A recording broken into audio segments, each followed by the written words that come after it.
Boa tarde. Eu tenho a honra de apresentar para vocês o professor Milad Chisler. Ele vem falar hoje um pouco da experiência dele sobre acervos, digitalização de acervos. E o que eu posso falar sobre ele é que ele realizou seu mestrado. Agora eu tenho que respirar fundo porque vem um monte de palavras em inglês.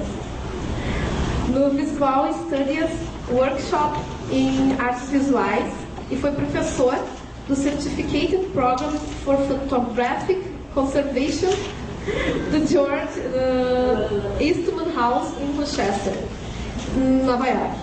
Ele foi professor de fotografia e mídias digitais na School of Photographic Arts and Sciences do Rochester Institute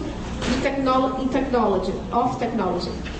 E há um ano ele atua como coordenador de preservação da Cinemateca Brasileira e coordena um projeto de digitalização de imagens fixas do acervo de fotografias da instituição. Então agora, passo a palavra ao professor. Nós teremos 1 hora da sua apresentação. Muito obrigada. Boa tarde, gente. Tudo bem? Boa tarde. Acho que eu vou ficar em pé também, porque dá para ver todo mundo melhor. Queria agradecer o convite. Faz bastante tempo que eu não venho para Porto Alegre. Estava tentando calcular os tempos, né, quanto tempo faz. Mas eu acho que talvez amanhã já vou estar falando meio gaúcho já, porque eu morei em Passo Fundo quando era criança. E minha mãe nasceu em Porto Alegre, tem uma história, meus avós, meu avô era um dos diretores da CM aqui em Porto Alegre, tem uma história rica da minha família no Rio Grande do Sul. Então é uma honra não só estar presente aqui nesse evento, acho que é super importante esse exercício de estar discutindo essas questões, mas também de estar um pouco aqui eu considero na terra natal, apesar de ser paulista. Bom, o que eu preparei hoje, esse assunto é muito vasto, tem muita coisa para discutir. Cada vez que eu pesquiso, dá a impressão que eu sei cada vez menos, porque é tanta coisa que está acontecendo. Então a ideia realmente é jogar algumas coisas para vocês. Tá? Algumas coisas que me incomodam, que eu tenho pensado muito, que eu tenho vivido. A gente tem vivenciado muita coisa acontecendo nessa área, tanto no Brasil como fora. E a ideia é levantar algumas dessas questões, a gente pensar, a gente tem que pensar muito sobre essas questões, né? Conversar, discutir, e exatamente o que está sendo feito aqui é uma das coisas importantes, é discutir, compartilhar experiências e assim por diante. Tá? Então, esse tema tem alguns subtemas, né? Eu tinha proposto, por exemplo, discutindo, a gente vai falar sobre digitalização para acesso e para acervos, mas antes disso queria falar um pouco sobre preservação em si e falar sobre preservação digital, tá? Porque acho que é uma mudança grande. Acho que quem vem de uma experiência de preservação antes de começar digital, quem trabalhava com isso em 80, quem trabalhava com preservação em 1980, enfim, alguém, nos anos 90, acho que eu estou meio antigo aqui, né? Tá certo? Mas a gente nem sonhava em digital, quer dizer, era uma coisa que a gente tinha outros problemas, né, de preservação. Bom, enfim. Então, esse é um projeto que eu sempre costumo referenciar, eu acho que é um projeto curioso, que foi finalizado, esse livro existe, o Doomsday Book, foi quando o William, o Conquistador, conquistou a Inglaterra. Ele queria entender o que ele tinha conquistado. Na verdade, ele queria entender o seu reino. Ele fez um primeiro levantamento bastante grande, extenso, de tudo que existia no reino.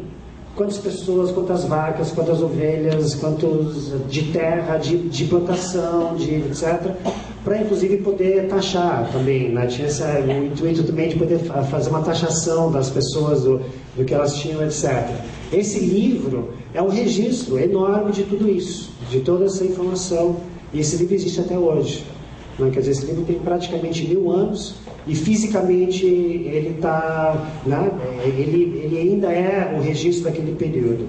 É interessante pensar isso, porque quando no final do século passado, foi feito um projeto na Inglaterra de refazer um Doomsday Book.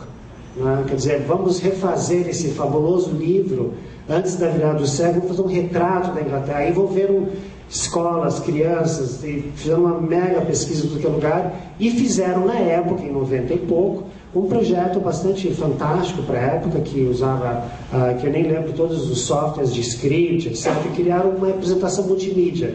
Para quem lembra, 93, 94, 95, 96 era o boom das coisas multimídia, né? Era um grande, né, uau, assim, você tem uma coisa multimídia, e funcionou, foi bárbaro, foi muito legal. 3 anos depois já não funcionava mais essa super apresentação multimídia. Então era interessante a gente usa muitas às vezes esse paradoxo, né, de pensar de uma coisa, um objeto que resiste 1000 anos e ele sendo refeito com a nova tecnologia e ele não consegue durar nem 3 anos. O que acontece? Mudaram os sistemas, não é mais a mesma linguagem, são outros computadores, são outros softwares, já não leem mais, já não funciona mais a mesma plataforma, tem que transformar, transportar, transcodificar, então, e daí já tem que reinvestir para fazer isso. Então, acho que esse exemplo é bastante curioso para a gente abrir essa discussão, porque eu acho que isso mostra um pouco as dificuldades dessa era que a gente está vivendo hoje. Né? E talvez eu poderia dizer da facilidade que era de guardar o que era do passado, né? Quer dizer, guardar um livro é fichinha, né, de certa forma, comparado com guardar coisas digitais. Que não sou pessimista, hein, gente? Tem gente que fica bravo comigo depois. Bom, a gente tem um ditado que a gente costuma pensar que armazenar e ignorar, né, é uma expressão que a gente usa em inglês, que store and ignore, né, que é um pouco, historicamente, o conceito de acervo tem sido esse, né? Tá? Se você tem várias palavras, agora não é preciso juntar isso, que eu cheguei a pegar, mas nunca escrevi. Tem termos em outros idiomas de acervo, a gente até fala em português, né? Arquivo morto. Né? Em espanhol usa um termo que quer dizer caverna, em algumas línguas, né? Então você guarda, você imagina uma caverna, um buraco que você soca lá, né? Deve ter algum tipo de tampa e morreu, né? Quer dizer, essa ideia de armazenar e ignorar, né? Você põe lá e ignora. De forma geral, as coisas têm sobrevivido, né, durante todos esses séculos passados com esse conceito. Na Cinemateca, a gente tem uma câmera climatizada, a gente põe um filme moderno em base de poliéster, que está em bom estado, coloca lá, tem 24 horas por dia, 7 dias por semana, climatização, eu posso, de certa forma, armazenar e ignorar.